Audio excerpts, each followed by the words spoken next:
Dans le processus de croissance de l'enfant, déjà quand l'enfant est bébé, si quelque chose pique l'enfant va crier waouh, waouh, waouh.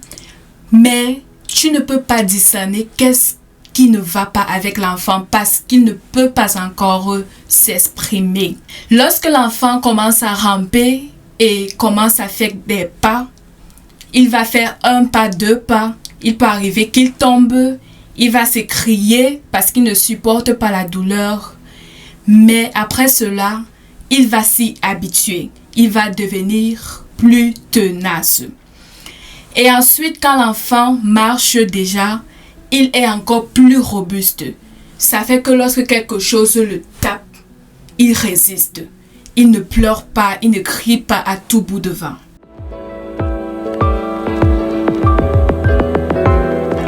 Salut, bienvenue dans cette nouvelle émission sur Motivation chrétienne. Et le thème du jour, c'est pourquoi Dieu permet que nous passions par l'épreuve. Pourquoi Dieu permet que nous passions par l'épreuve.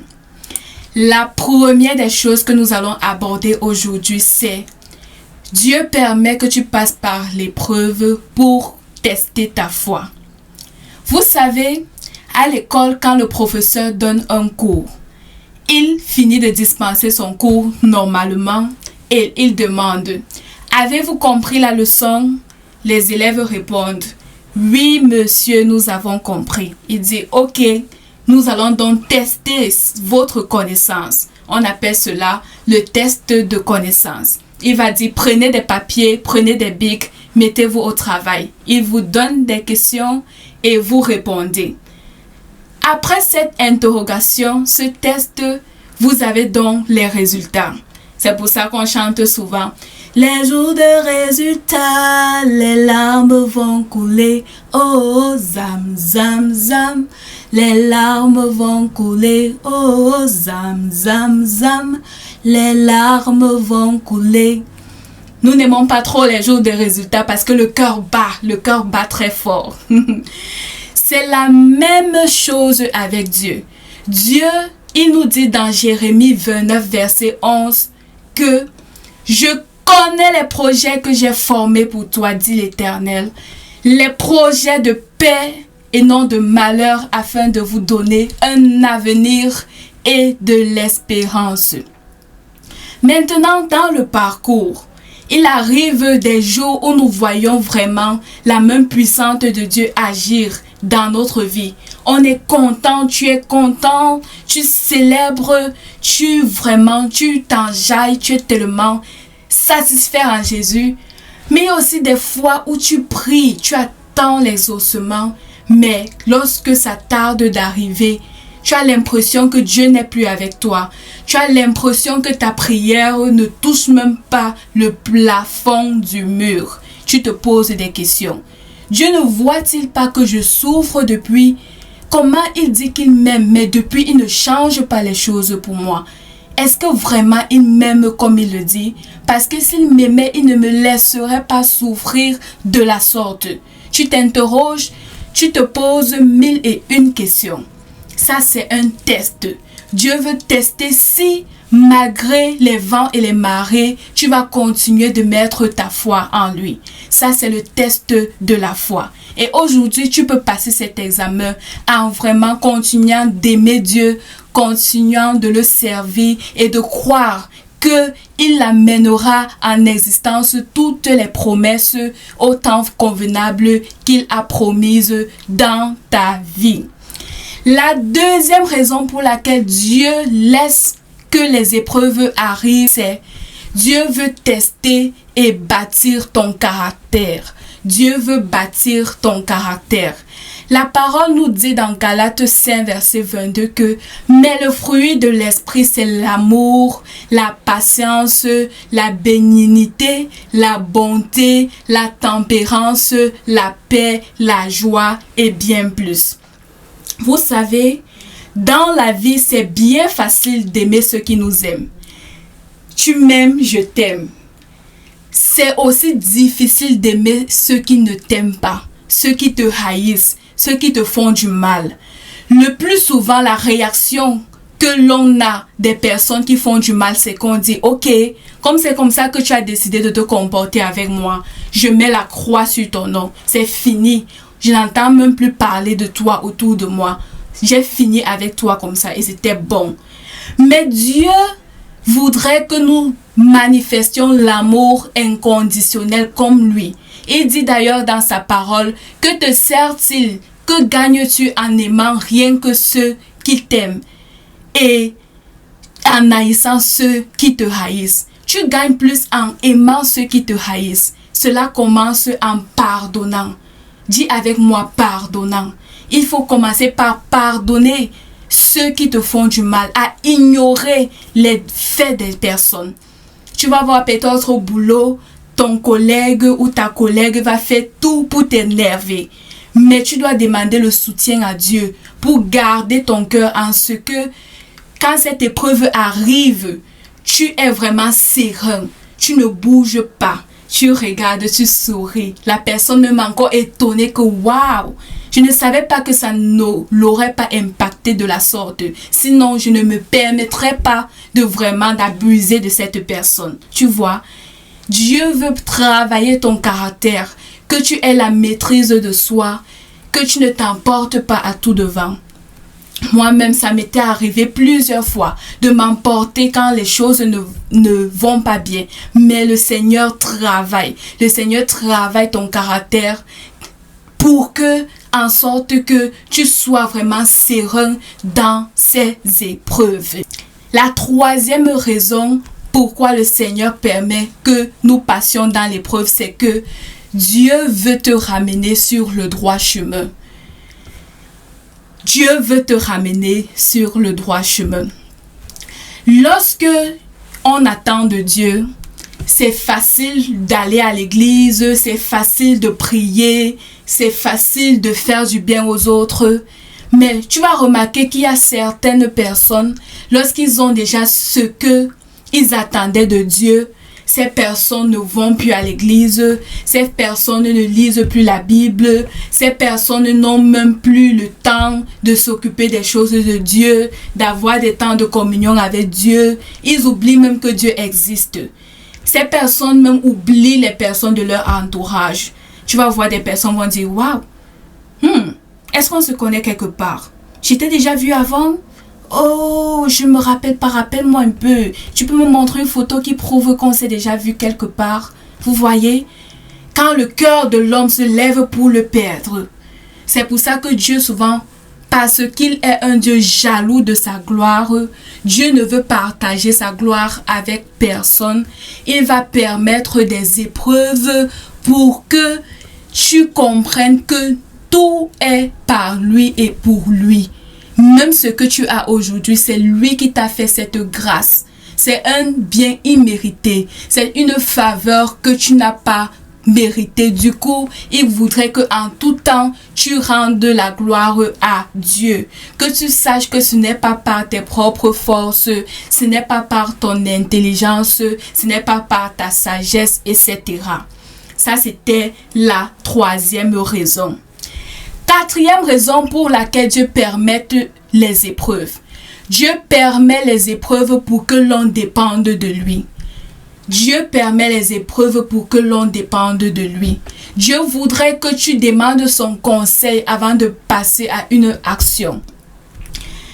Nous voyons, à moins que tu ne sois un pôle, tout le monde a le besoin de se sentir accepté, le besoin de se sentir aimé, etc. Ça fait que parfois, quand tu aimes et que tu ne reçois pas en retour la même chose, tu te sens rejeté et ensuite tu te sens mal à l'aise. Mais le Seigneur voudrait que toi tu sois une source. Au lieu de toujours attendre des autres de t'aimer, de te donner l'amour que tu désires, Dieu voudrait que tu ailles à lui, la source, afin qu'il te donne, il te comble de son amour, afin que toi aussi en retour, tu sois un donneur, que tu ne sois pas seulement la personne qui reçoit tout le temps. aujourd'hui décide d'aller vers Dieu. Dis Seigneur, j'ai besoin de toi, j'ai besoin de ta présence dans ma vie. Je veux que ta présence me remplisse, je veux que ta présence m'inonde, afin que moi je sois aussi un réservoir qui distribue l'amour de Dieu autour de moi. Que lorsque les personnes me voient, qu'ils voient l'amour de Dieu autour de moi. Ça, c'était la 4e raison. 5e raison pour laquelle Dieu permet que l'on passe par les épreuves, c'est pour donner un avertissement. Dieu veut te donner un avertissement. Je me rappelle cette maman qui avait donné un témoignage à l'église. Elle disait, lorsqu'elle était enceinte de son enfant, elle allait à toutes les réunions de prière, elle allait à la nuit de prière, elle bravait le froid, elle priait avec l'enfant, elle allait aux campagnes d'évangélisation, etc. Et elle s'est étonnée que lorsque l'enfant a grandi, l'enfant ne voulait plus entendre parler de Dieu. Quand on parlait de Dieu, l'enfant disait, « Ah, moi je connais ma voix que je dois suivre. Je n'ai pas moi besoin de Dieu là. » Et c'est comme ça que elle a donc dit que, ok, comme c'est comme ça, je vais mettre les genoux au sol. L'enfant disait, ah, elle a dit, je vais mettre les genoux au sol. Elle a commencé à prier, Seigneur, tu sais, tu sais, tu sais et tu sais.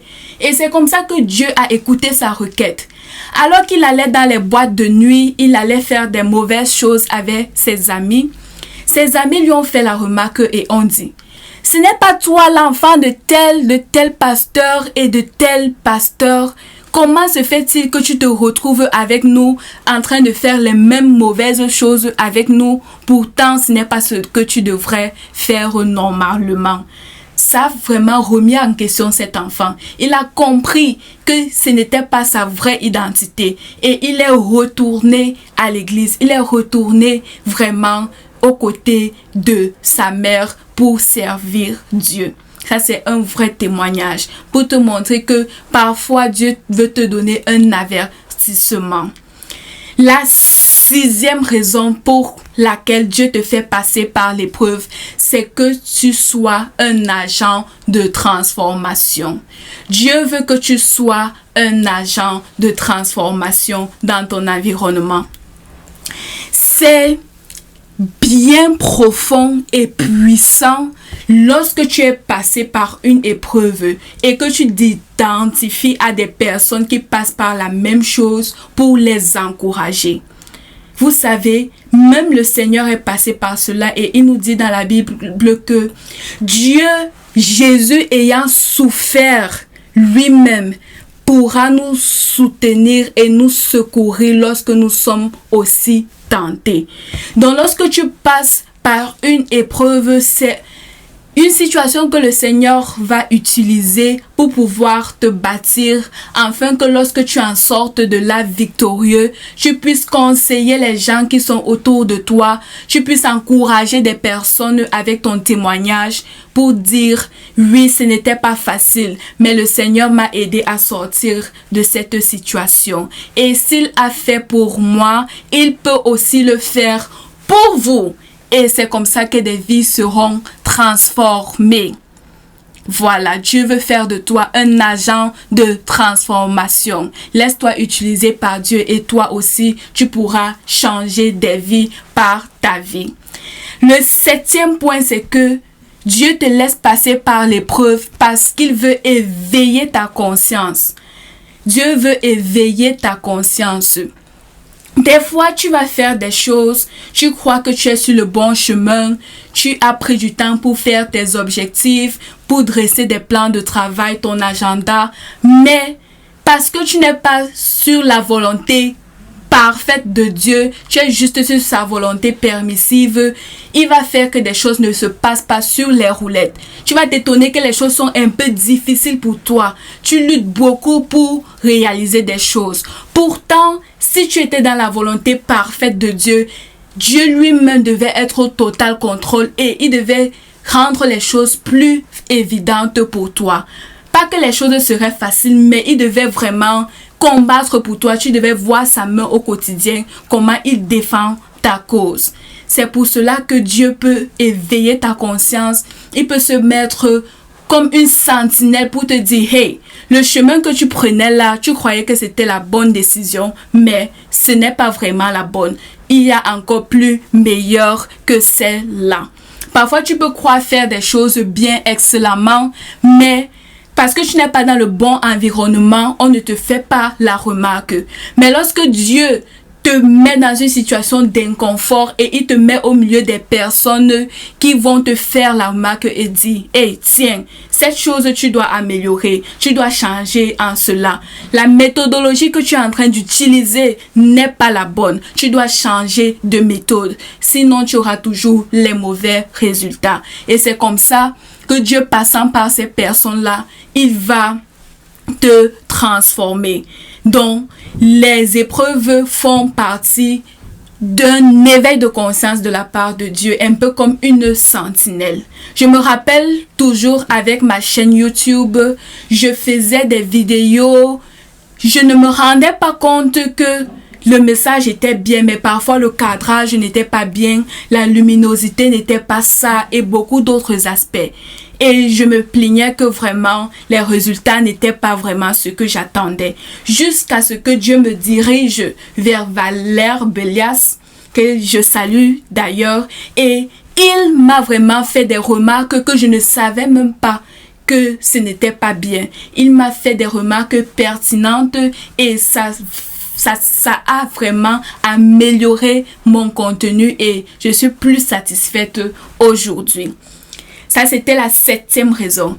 Et enfin, la 8e raison pour laquelle Dieu permet que tu passes par les épreuves, c'est parce qu'il veut bâtir ta foi. Dis avec moi, bâtir ma foi. Dieu veut bâtir ta foi. Il voudrait que tu quittes le statut de bébé spirituel à un homme mature, femme mature spirituellement. Il voudrait que ta foi soit accompagnée des œuvres. Parce que la parole de Dieu nous dit, la foi sans les œuvres est morte.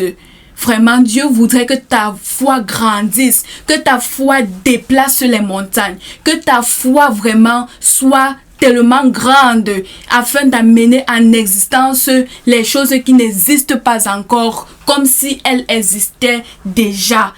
Comme la parole de Dieu nous dit, les choses que l'œil n'a point vues, que les oreilles n'ont point entendues, mais qui sont pour les enfants de Dieu, les champions de Dieu, la championne de Dieu, le champion de Dieu que tu es. Vraiment, j'espère que tu as été béni par ce message et avant de quitter, je t'invite à liker la vidéo, à laisser un commentaire, à t'abonner si tu ne l'avais pas encore fait et aussi et surtout à partager avec une personne qui est en train de traverser des épreuves pour que cette personne soit encouragée dans sa marche chrétienne. Sois béni et à la prochaine.